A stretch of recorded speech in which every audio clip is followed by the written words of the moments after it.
KPBS On Demand is supported by UC San Diego's Art Power, presenting cellist Joshua Roman, performing from his album Immunity, alongside music by J.S. Bach and more, Sunday, June 22nd at UC San Diego's Epstein Family Amphitheater. Reserve your tickets at artpower.ucsd.edu. Welcome to KPBS Roundtable. I'm Andrew Bracken. This fall, San Diego voters will be weighing in on several new tax measures. We take a closer look at what they would do and explore some of the complicated rules for sales tax in California.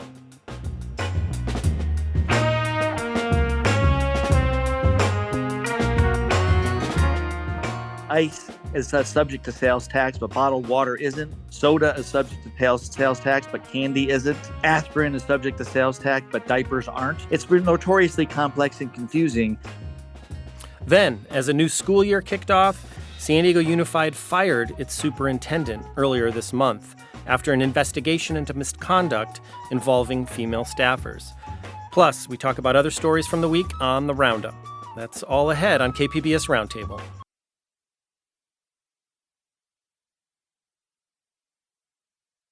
Taxes, in all their different forms, can be confusing, and sales taxes in California can be especially so. Understanding them, though, will prove helpful in the run-up to this year's election, as San Diego voters will be weighing in on nearly a dozen sales tax measures. Here to help us better understand sales tax rules and how they may be changing with this year's election is David Garrick. He's a reporter with the San Diego Union-Tribune. David, welcome back to Roundtable.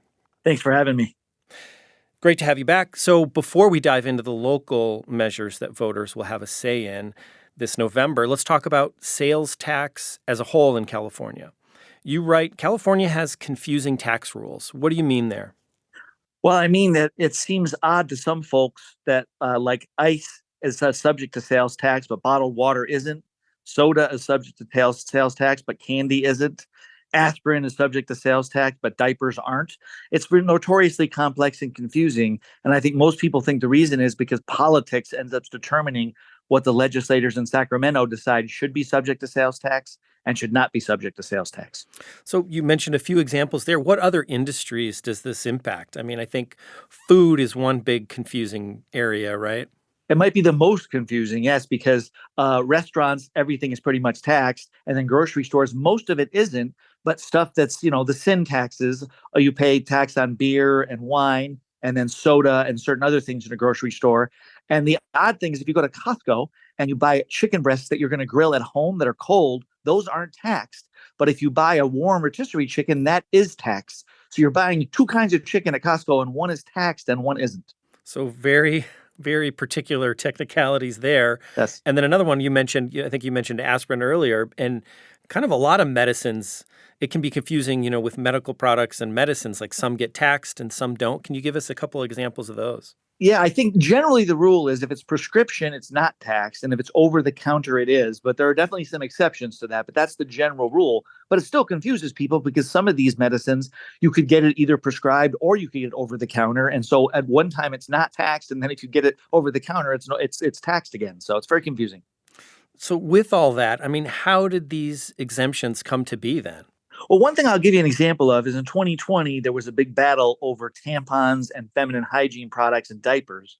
And the thought was Viagra, which is prescribed, is not taxed because it's prescribed medicine, but women were having to pay for feminine hygiene products. They would have to pay sales tax.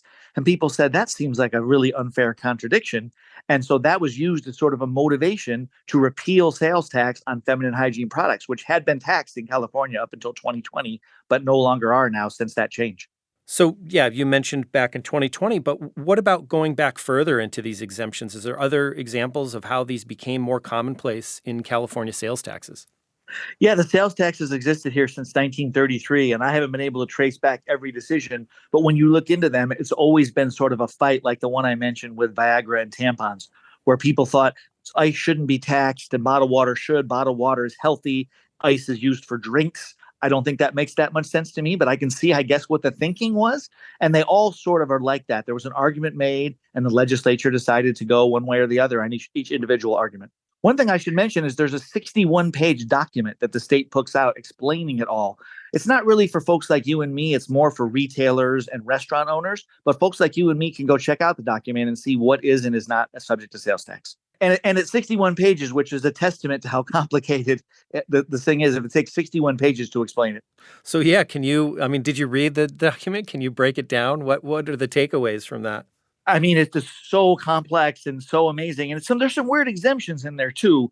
I mentioned in the story that I wrote, San Diego is subject to one of them, the Air and Space Museum in Balboa Park. They can sell stuff that they used to have in displays, and after they no longer have it in the display, they can sell it with no sales tax. Seems like a weird one, and there's lots of those across the state, weird little exemptions and carve-outs that you sort of imagine must have been the result of legislative battles in Sacramento. So with all that kind of backstory, now in addition to California's base sales tax rate of 7.25%, there are also additional city and county taxes, and San Diegans will be voting on several new tax measures this fall. Tell us about those. Yeah, so the local county sales tax has already risen from 7.25 to 7.75 because we had the Transnet half-cent sales tax for transportation projects. That's been in place for a long time. But the new stuff that's coming up this year is the county would then add another half cent. So that will be county-wide also for transportation. So that would bring it to 8.25 at least everywhere. And then there are 6 cities that are individually asking their voters to approve increases. The city of San Diego, which has never had one before, Escondido, San Marcos, Encinitas, Santee, and Lemon Grove. And I should mention that there's 4 cities that have already increased their sales tax. Voters approved these in the past. But they had sunset clauses, so they're actually being asked to extend those beyond their expiration date. And that's Chula Vista, El Cajon, La Mesa, and Oceanside. And what would these measures help fund? Well, they are open-ended, so they could fund anything. The cities talk about how they're going to fund fire and police, and they're going to fund infrastructure projects. And for the most part, I think they do. But obviously, they don't advertise that we're going to pay for pensions and we're going to pay for employee raises, because that would be a much less popular way to describe it. But a lot of times the money does go to employee raises and pensions, because like 75% of most cities' budget is for personnel costs. And is this on par with past elections? I mean, are there more tax measures on the ballot this year? I think this is the most ever. I'm almost certain it is. It seems like a huge, big rush. And I'm not sure if it's a post-pandemic thing. I don't know if this is why this trend is happening. But I mean, to have 12 on the ballot, there's never been nearly that many in the past. And these sales tax measures, they only require a simple majority to pass, not the 2/3. Is that right? That's correct. And I think that's a key reason why cities are going to them. So that may be part of the reason, but I don't understand why this year, 2024, is the magic year. But yes, they are much easier threshold than the 2/3 in California, which is, since Prop 13, 2/3, it's very, very difficult to overcome. And there are critiques of increasing sales tax as opposed to other ways of raising revenue, like property taxes, for example. But how does that play into it? And what can you tell us about that debate? Yeah, well, critics will say, they'll call it regressive. They'll say that a sales tax falls more on low income people, whereas property tax is more of a wealth tax because low income people don't tend to own property. So sales taxes are not considered by economists to be the very best way to raise money, but because of the 50% approval, they tend to be the go-to method for cities to get more revenue. And you've mentioned, that there seem to be more this year than in years past. We have seen, governments at both state and local levels facing deficits recently. Inflation has been, it's made a big impact on people's pocketbooks in recent years. How much is the overall economic climate playing a role in these measures we're seeing this year? I'm sure that's probably played a role because these cities are having to give their workers raises so their workers can continue to afford to live. And so once they give their workers raises, they need more money to balance the city budget. So I'm sure that's definitely part of it. I would also note that I think San Diego is sort of behind the rest of the state, maybe because we used to be a more conservative area. Because if the highest rates in the state right now, it's already 10.25% in Long Beach and Santa Monica. Los Angeles is over 9. So in a sense, San Diego's maybe just playing catch up to other parts of California that have already gone through this process years earlier. So, if these sales tax measures do pass, what can San Diegans expect in terms of costs and benefits? Boy, I mean, the big things are where it's really going to hit you when you're buying a refrigerator or you're buying a car or you're buying a boat or something like that. I mean, we're talking a few $100 extra you're going to be spending.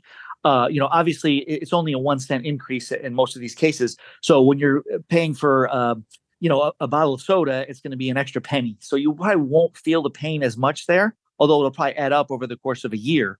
But it's those big ticket purchases that where it's going to be noticeable the most. Got it. So, what are we expecting from voters on these measures? Again, these require a simple majority, not that sort of overall 2/3. So what are you expecting? Is there any kind of historical precedent from past tax measures? I would have to say, if you just look at the cities where they've been approved, they're both conservative and Republican cities, and they're also Democratic cities. Santee and El Cajon, which are considered very conservative areas, have approved sales taxing. Well, El Cajon is in the past. Santee, it's on the ballot.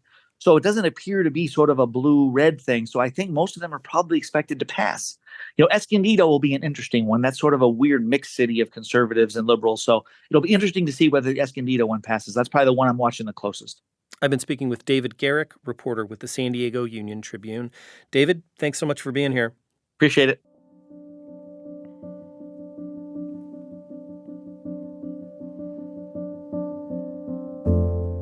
When Roundtable returns, the school year is just getting underway, but San Diego's largest school district has already seen major upheaval this year when it fired its superintendent, Lamont Jackson.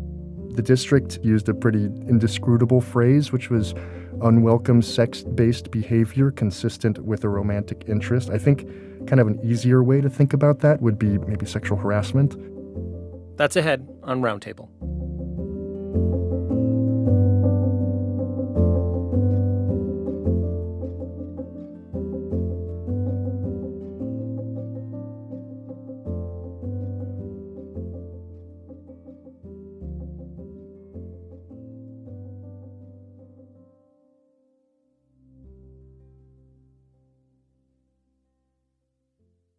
KPBS On Demand is supported by UC San Diego's Art Power, presenting cellist Joshua Roman, performing from his album Immunity, alongside music by J.S. Bach and more, Sunday, June 22nd at UC San Diego's Epstein Family Amphitheater. Reserve your tickets at artpower.ucsd.edu.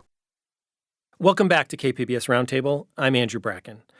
Just before the start of the Labor Day weekend, San Diego Unified School District fired its superintendent, Lamont Jackson. His termination followed an investigation that revealed he, more likely than not, engaged in unwelcome, sex-based behavior against two former staff members. This latest news is part of a bigger trend in the district regarding sexual harassment complaints.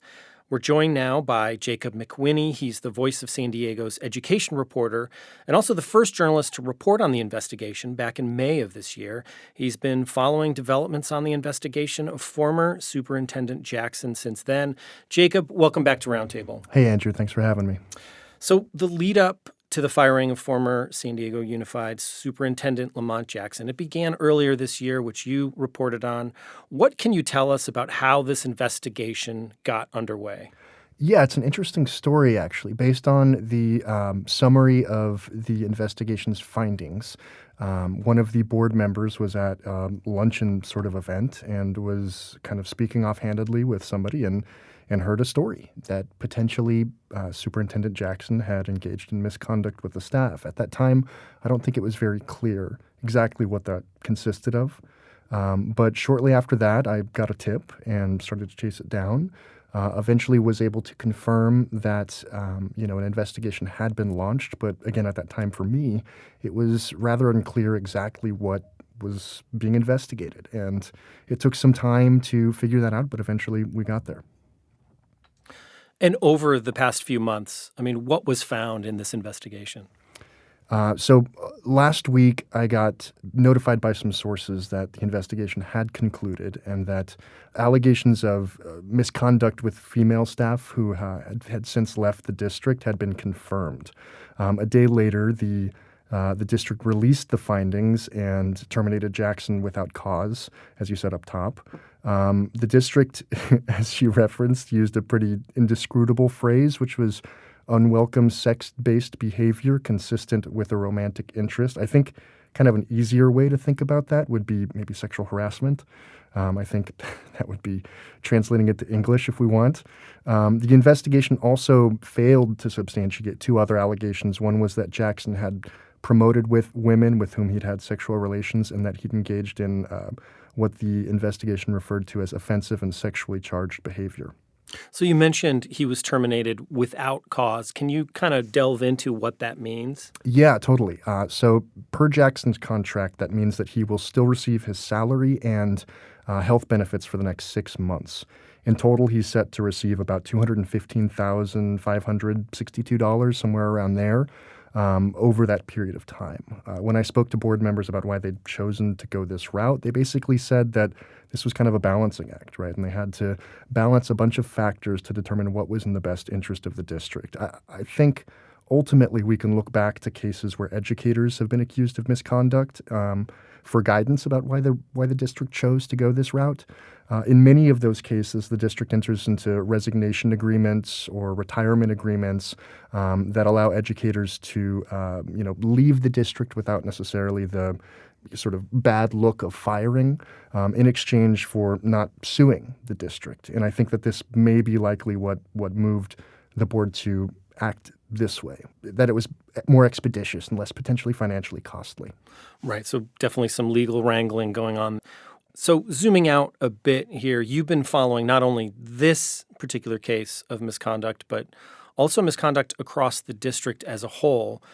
Specifically, you've done multiple stories on a report from the U.S. Department of Education, which called into question how San Diego Unified has handled sexual misconduct complaints. What did that report find? Yeah, Andrew, that report was a pretty big deal for Voice of San Diego. We've been reporting on sexual misconduct complaints both against mostly against educators at San Diego Unified for a long time. And so for a lot of us, for especially the reporters that came before me that put in years of hard work, Ashley McGlone, Kayla Jimenez, Will Huntsberry, this was kind of a vindication because the federal investigators really slammed San Diego Unified's handling of sexual harassment complaints.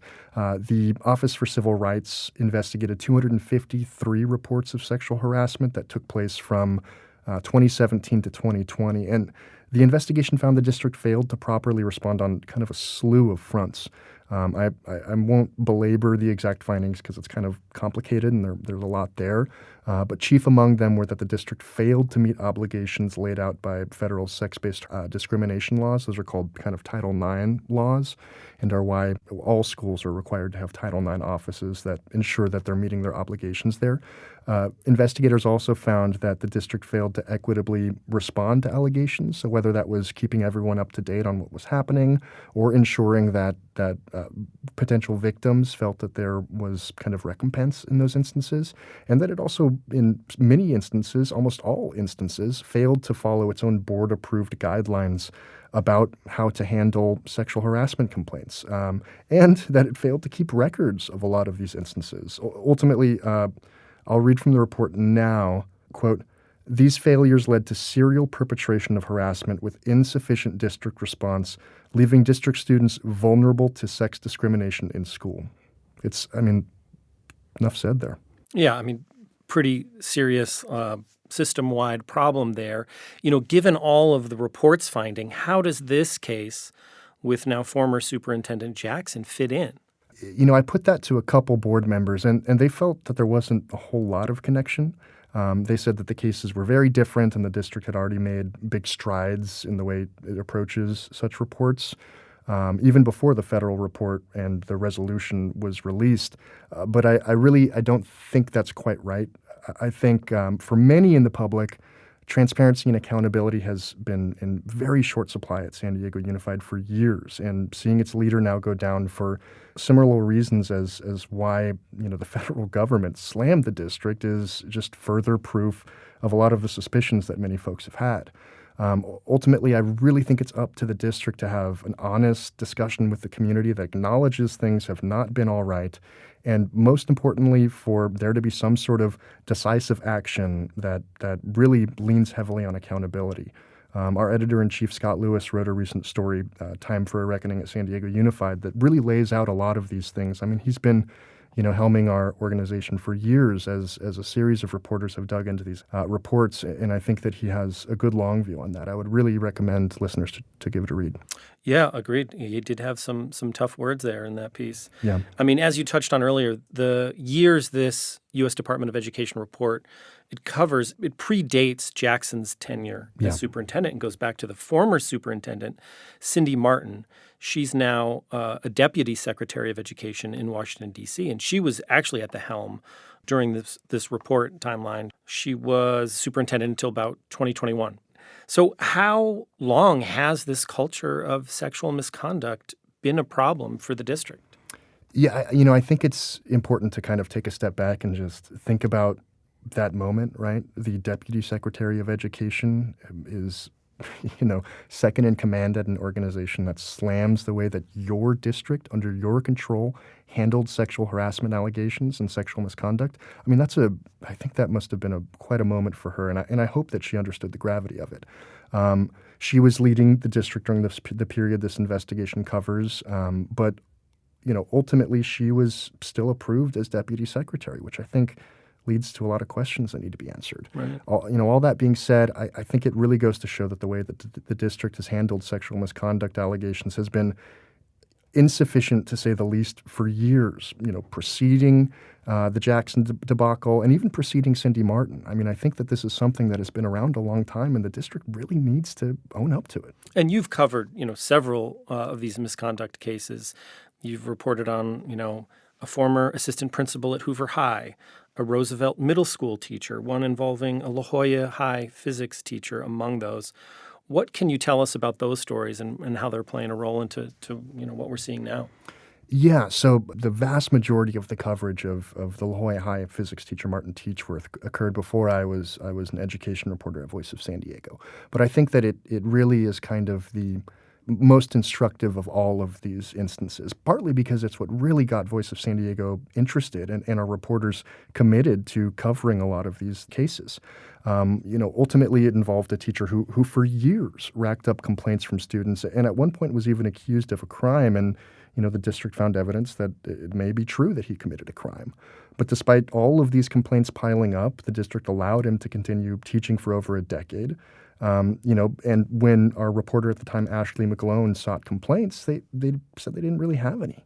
And it wasn't until they miraculously found a bunch of complaints in a desk that was stored in a shed or a storage container, I can't remember which, that we actually got those complaints via a lawsuit.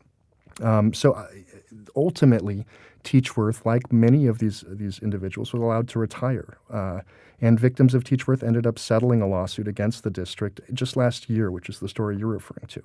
And I think that that story in particular is a prime example of the district failing in its duty to keep an abuser out of the classroom. The other two cases you mentioned were more recent ones. The Roosevelt case dealt with a teacher who, though many of the complaints were less kind of serious than Teachworth, they were still very serious. And complaints were racked up for years, both coming from students and from teachers, his coworkers. And it wasn't until he attempted to lure a sixth grader to meet him off campus that the district suspended him. And then shortly after, which is a theme that you'll probably be seeing a lot here, they entered into an agreement to allow him to resign and agreed not to share the details of why he would resign with any future employers. Eventually, that teacher pleaded guilty to a misdemeanor charge and admitted to willfully causing mental suffering to a child. The last case you mentioned, the most recent one, involves Charles DeFreitas. In March, Voice broke the news that he'd been arrested, and prosecutors alleged he'd possessed child pornography, sent pornography to a minor, and contacted a minor with intent to commit sexual offenses. As you can hear, there are themes throughout all of this. So I got curious and I wondered if there were past instances of complaints against him. Did a public records request, and turned out there was. There was a parent who 2 years earlier had sent a complaint to then Superintendent Lamont Jackson, alleging that potentially this teacher was trying to groom their student. Nothing came of that investigation, and shortly after that teacher was promoted. Wow, I mean, that's a lot to track there, and obviously that ties into Superintendent Jackson and the more recent news there. So what does the district have to say about all this that you've uncovered? Usually, at least in part, what they have to say is the district does not comment on personnel matters. But they always do say that they take allegations of misconduct seriously. That can sometimes be hard to believe given the track record it has, though. So a lot of those cases you mentioned involve teachers, but the majority of cases district-wide are oftentimes it's student-on-student misconduct, though, Yeah, right? yeah. At least the cases that the federal government investigated in that report. Yeah. Got it. So has anything changed in how the district handles sexual misconduct since this report came out? So when we were working on the piece about that report, a district spokesperson, Maureen McGee, sent us a lengthy response, emphasizing both that the period that this investigation really scrutinized was well before, the current administration, and that even before the report came out, the district had implemented a slew of changes. She also noted that the district had voluntarily entered this resolution agreement that required it implement even more changes. Some of those changes since that period include, expanding its Title IX office, which again is the sex-based discrimination office that, complies with federal law, integrating a bunch of related offices into a centralized unit so it's a little bit, more easy to keep track of things, creating partnerships with San Diego Police Department, and holding a campaign to increase staff and student awareness about how to complain about sexual harassment in October 2020. So now Fabiola Bagula is acting superintendent. What can you tell us about her and also about what we know about the search for a permanent replacement? Yeah, so Bagula, like Cindy Martin and Lamont Jackson before her, has a long history at the district. She worked there for about 10 years, first as a principal and then as an area superintendent, before moving over to the San Diego County Office of Education, where she worked for a period of years too. And then about 2 years ago, after Lamont Jackson took the helm of San Diego Unified, he hired her back as deputy superintendent, so his number two. And based on the conversations I've had with board members, it seems like they may have already found their permanent superintendent in Bagula. They haven't explicitly said that, but they've, edged up to that line and then not jumped across.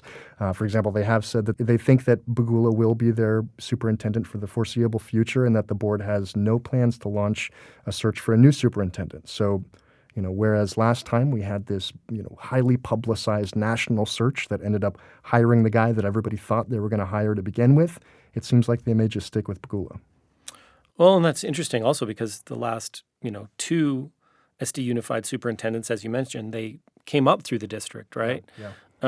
And given these, this track record of misconduct, is there maybe potential consideration of looking outside and doing another nationwide search? You'd think that'd be under consideration at least, right? You'd think, but I have gotten no indication from board members that is something that they're considering doing right now.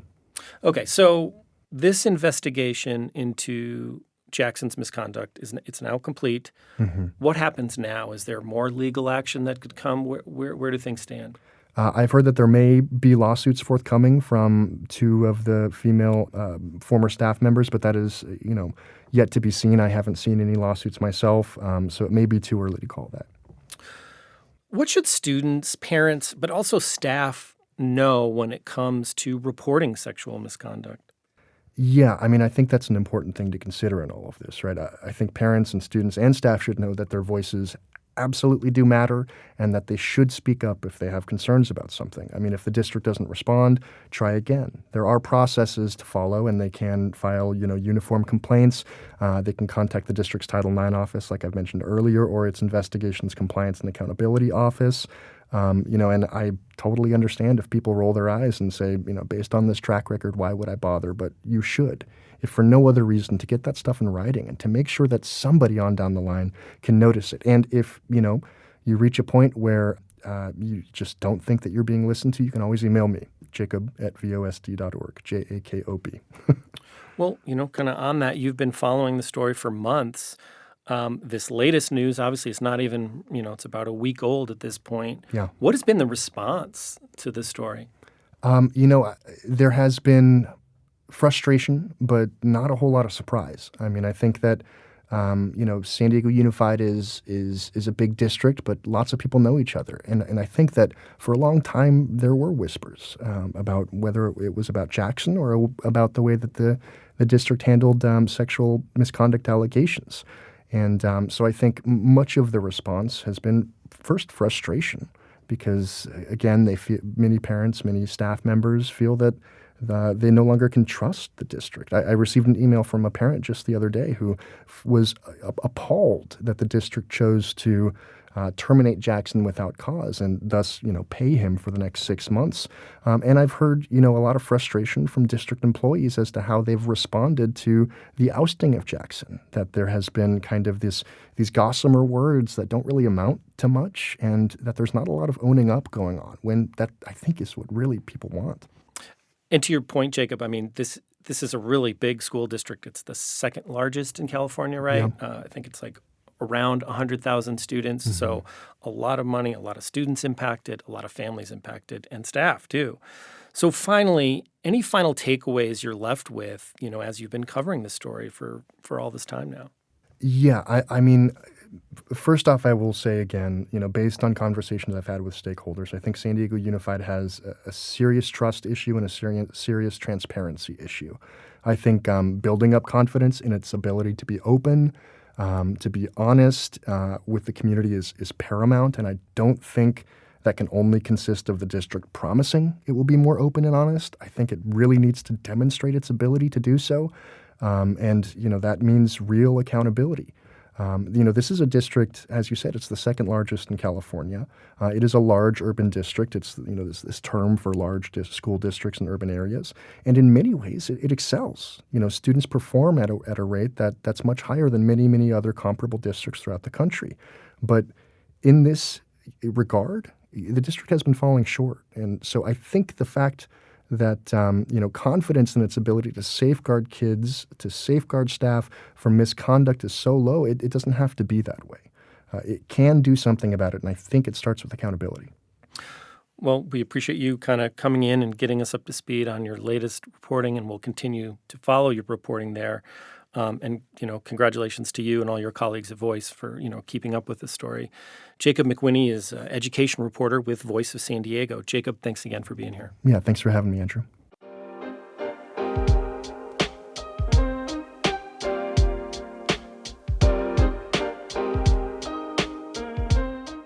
When we come back, we catch up on some other stories we've been following this week, including a farewell from a legend of American soccer, Alex Morgan. I'm giving my all every single day on the field. And I did that, giving my all in the relentless push for global investment in women's sports, because we deserve that. That's ahead on Roundtable.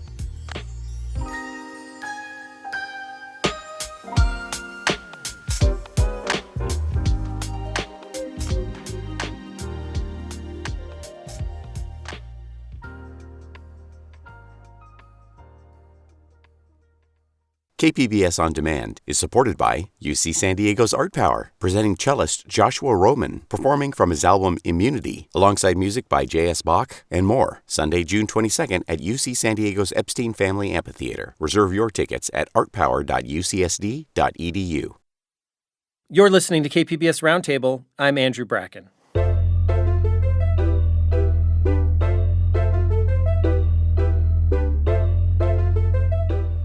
It's time now for our weekly roundup, and joining me today, as always, is KPBS web producer Laura McCaffrey. Hey, Laura, how's it going? Good. How are you, Andrew?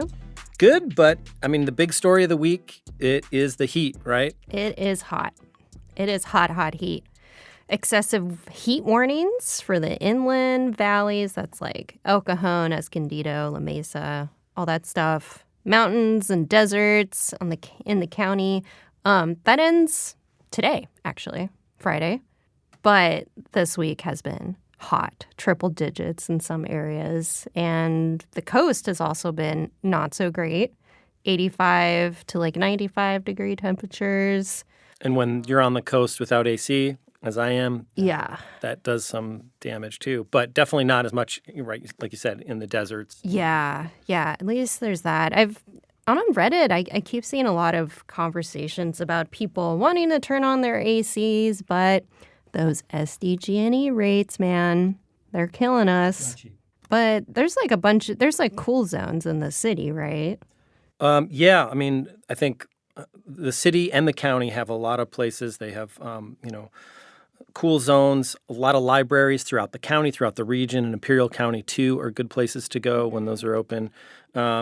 And even, I think, San Diego County's Aging and Independent Services, you can get a free fan for people that need it. Because it's always, I don't know, if it can be expensive to get that stuff, but it's something that's really needed with these temperatures. So you can get a free fan by calling 800-339-4661. And a lot of this info is on our website at kpbs.org as well. Yes, kpbs.org/weather. But you said it's kind of coming back down for the week, Saturday? Yeah, so it should be better, but we'll see. I always feel like September's kind of the hottest month in San Diego. So hopefully we won't have any more excessive heat warnings, advisories, all that stuff, and we can just chill in our non-AC apartments. Yeah, we'll see. Like you said, I mean, it's a beautiful time. It's local summer, but with that, it's still summer, right? They call it. But I'm glad to hear, at least the temperatures come down a little bit. Yeah. Well, what other stories have you been thinking about this week? Well, I read an article in the New York Times this week that I felt was a really powerful story on homelessness. And I think a lot of times, we hear so much on homelessness and all that's going on. And this was a personal story about a father. I think he's in Washington State. His name is Bob Garrison.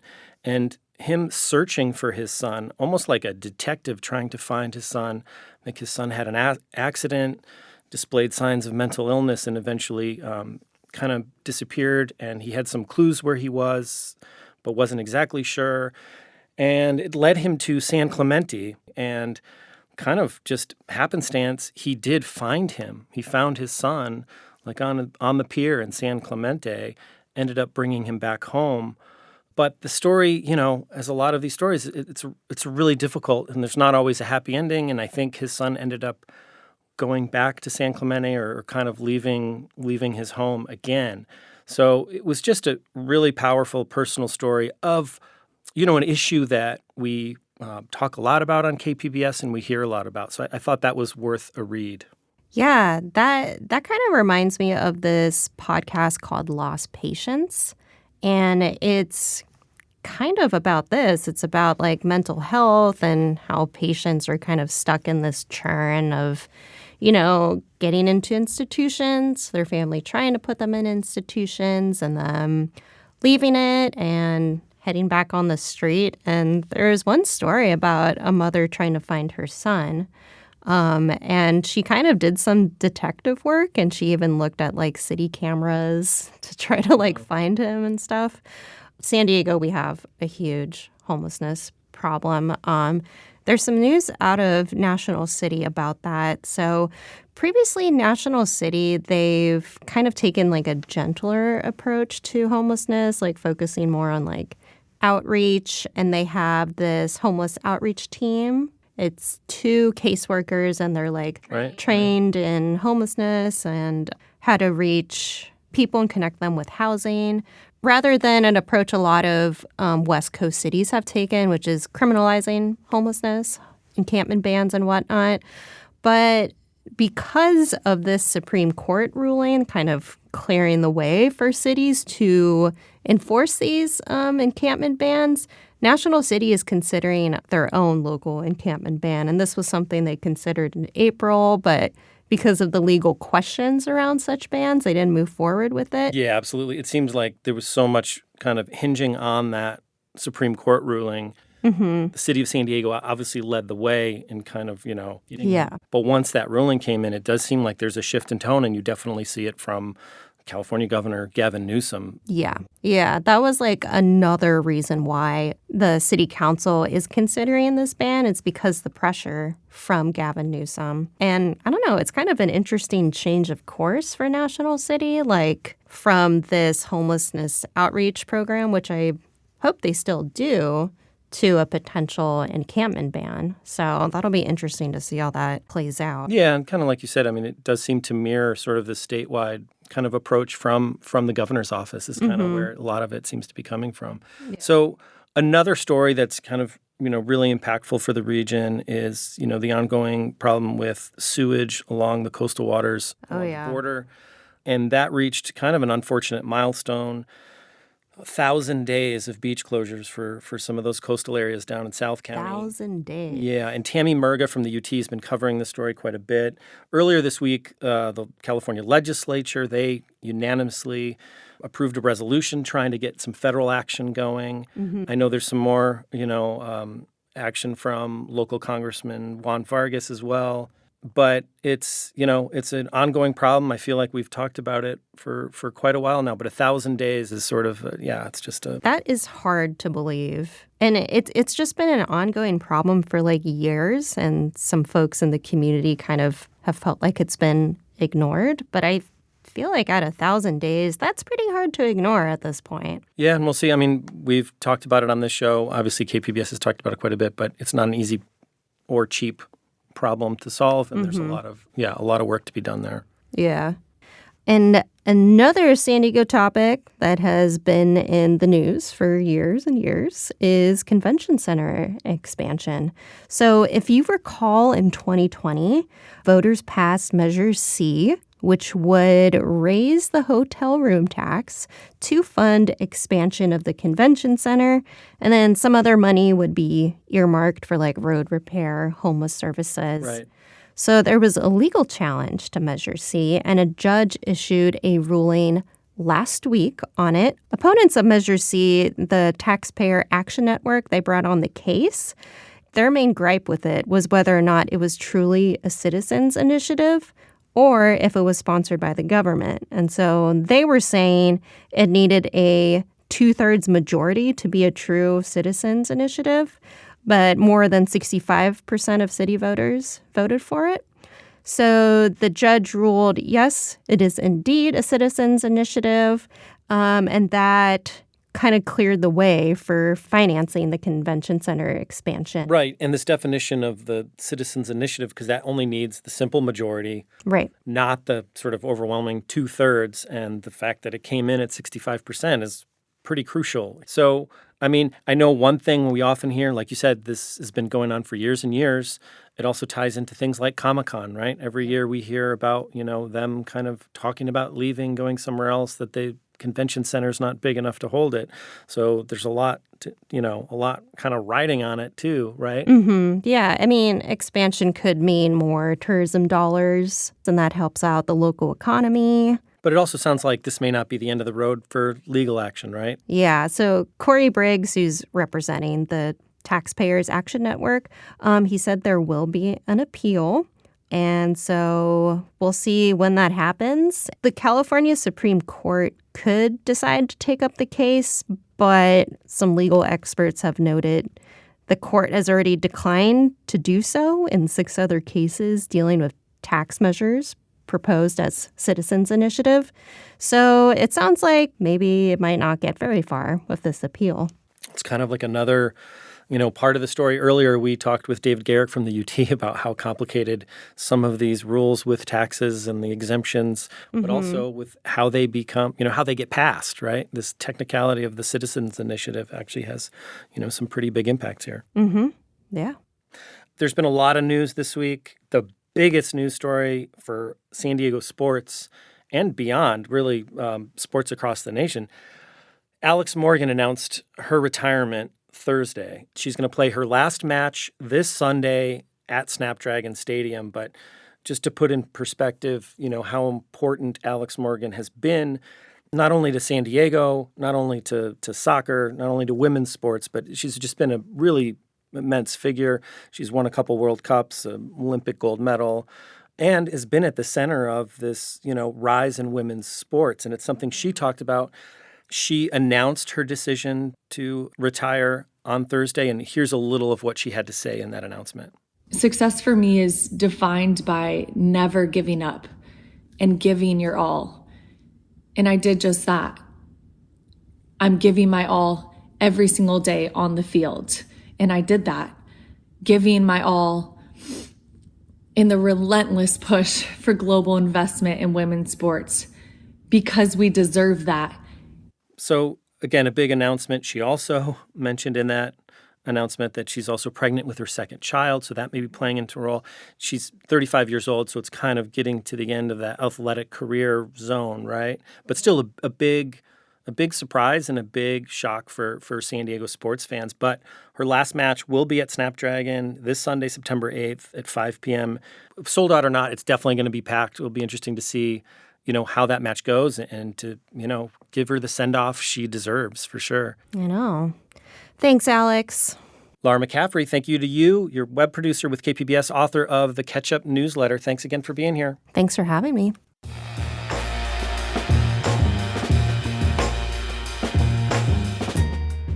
That's our show for today. Thanks so much for listening. You can listen to the KPBS Roundtable anytime as a podcast. Roundtable airs on KPBS FM at noon on Fridays, again Sundays at 6 a.m. If you have any thoughts on today's show or ideas for a future one, you can email us at roundtable@kpbs.org or leave us a message at 619-452-0228. Roundtable's technical producer this week was Brandon Trufa. The show was produced by Jacob Ayer. Brooke Ruth is Roundtable's senior producer, and I'm Andrew Bracken. Thanks and have a great weekend.